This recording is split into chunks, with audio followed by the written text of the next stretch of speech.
Welcome back to Scene Rundown. Let us watch Season 2 of Reacher. Episode 1, ATM.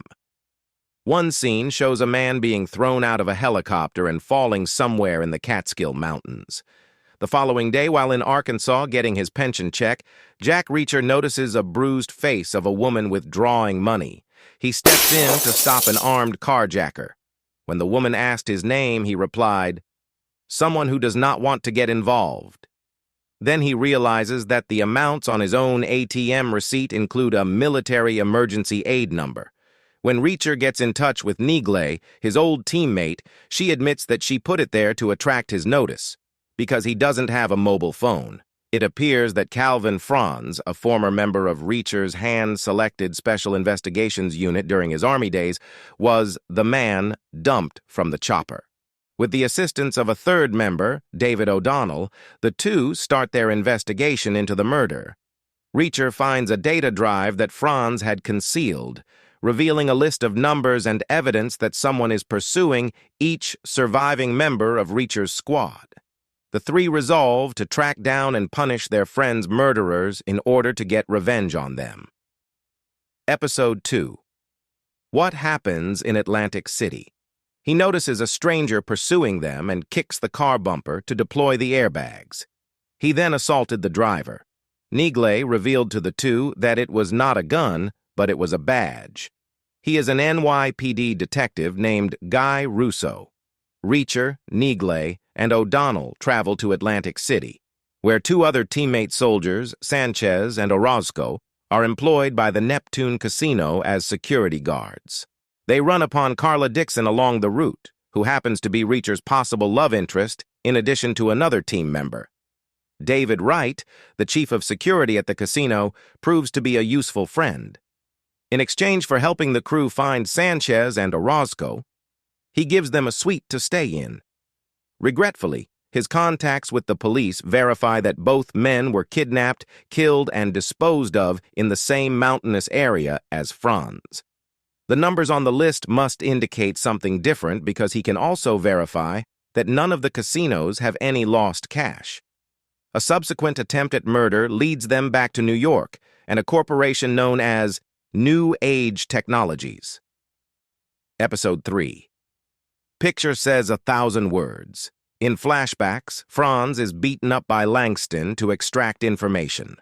Langston receives a warning from Franz that the big guy will hunt him before he is tossed from the aircraft. In the present, Reacher purchases weapons for the group before Russo arrests him, and O'Donnell accompanied him as lawyer. Russo explains that the owner of the AM identities, Azari Mahmoud, is a suspect in the murders, according to his research. Neagley and Dixon, in the meantime, go to the New Age Technologies offices, where Director of Operations Marlo Burns gives them Trevor Serapian's address and names the man who had been dispatched to kill them. While in Denver, AM discovers that his aliases have been exposed and notifies Langston that he will not be arriving in New York as scheduled.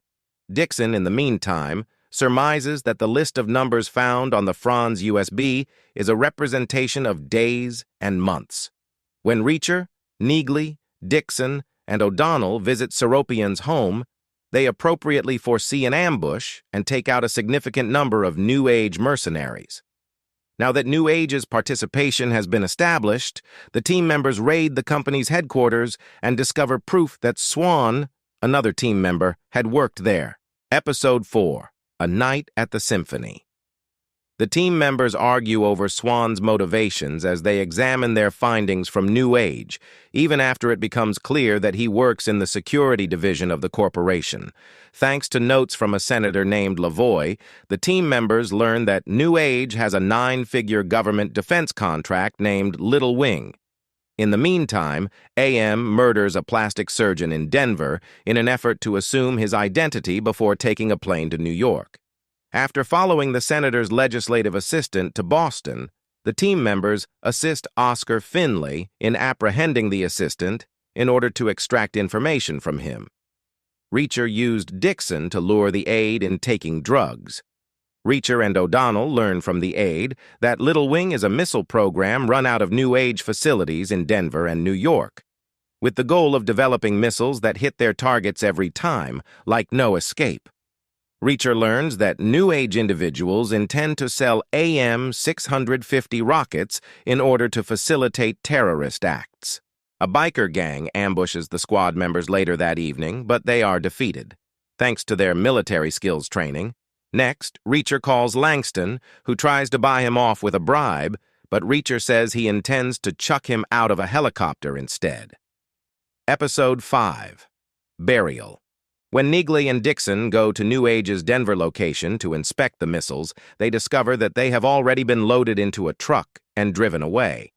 On the first vehicle's route, one of AM's goons sets up the breakdown of another truck and murders the driver. He unlatches the truck's trailer to show the missiles and 3 more goons. Shortly after the henchmen have exchanged the trailers, Neagley and Dixon, who have been pursuing the first truck, arrive on the scene. The goons attempt to murder Dixon and Neagley, but the 2 ex-armies fired back and killed them. The first one drives off with the missiles. Neagley and Dixon discover that Swan had permitted the missiles to depart New Age through the documents they obtained from the manager of the company's Denver location. In the meantime, Reacher and O'Donnell travel to Homeland Security in Washington, D.C. to gather information about AM. Reacher is caught by Senator Lavoie, who promises to help avert a potential terrorist assault. Following Franz's funeral, the team members return to New York, where Reacher encounters and confronts Russo. Russo explains that Langston and the New Age Security Department, aside from Swan, are former NYPD investigators who retired early following an investigation. 2 hitmen attempt to kill the team members during the funeral. After killing 1 hitman, Reacher and Russo pursue and apprehend the remaining 1. He discloses that Swan hired him to kill the team members. However, the building blows up as he goes to get his money from an abandoned structure. Episode 6. New York's Finest. Russo provides the crew with a lead on Marlo Burns's location after the building explosion. She affirms that Swan has been attempting to halt New Age's terrorist plot after the crew locates her. She also says that Langston, who threatened to kill her and her daughter if she allied herself with Swan, is the reason she's been on the run. Russo finds out that his employer, who was bought into disclosing details on Reacher and the crew, was contacted by New Age and is complicit in their schemes. Russo is forced to call in the team for support when he and Burns's daughter Jane try to escape into hiding, tracked by New Age hitmen who are chasing them across the city at a high speed in an attempt to kill them. In order to trick Langston and the other New Age members into falling into a trap, the team uses Burns as bait. As a result, Reacher kills everyone but Langston, who manages to escape.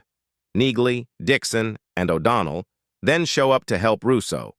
Jane is saved, but Russo lost his life after giving his life to eliminate the hitman. Episode 7. The man goes through. While Dixon and O'Donnell ensure Marlo and Jane have a safe journey home, Reacher and Neagley confront Lieutenant Marsh at his residence. He needed the retirement money. After Marsh exposes that Grant, a hitman Langston hired to kill Russo, is still alive and living in a hospital, Reacher kills Marsh. In a phone conversation, Langston informs Reacher that he has Dixon and O'Donnell as hostages. Reacher lies to Langston about Neagley's death during the altercation with the hitman to pretend he is now alone. In the meantime, Langston's men torture Dixon and O'Donnell. How could they hit a pretty face like that? Reacher requests to have access to Senator Lavoie's personal security detail to possibly aid him. Lavoie has expressed all-out support anyway, just to get the missiles back. He is the one responsible for its creation. Reacher enters the New Age facility by himself, leaves Neagley outside with a plan, and gives himself up as he approaches Langston.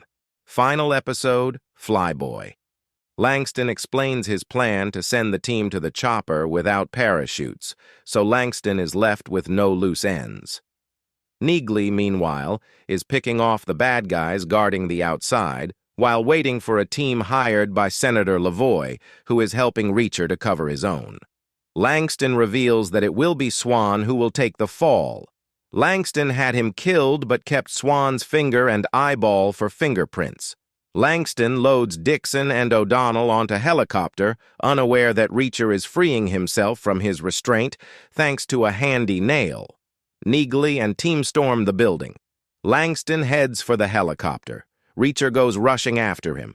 He opens the helicopter doors, ready to send Dixon and O'Donnell to their doom, but Reacher uses the open back to climb into the chopper. He fights with Langston. Shots are fired. Dixon rolls towards the open doors on her stretcher. Reacher grabs it and finds himself hanging out of the chopper, holding onto Dixon on her stretcher while Langston and his henchmen pummel him. Dixon frees herself and climbs in as the stretcher falls to the ground. Reacher throws Langston out of the chopper.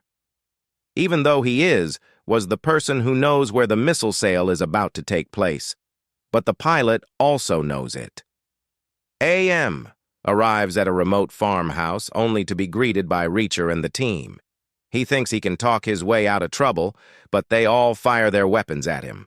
They let the pilot and engineer go free, and the relieved pair head to the helicopter, while Neagley loads up the Little Wing missile in the barn and fires it, taking out the chopper.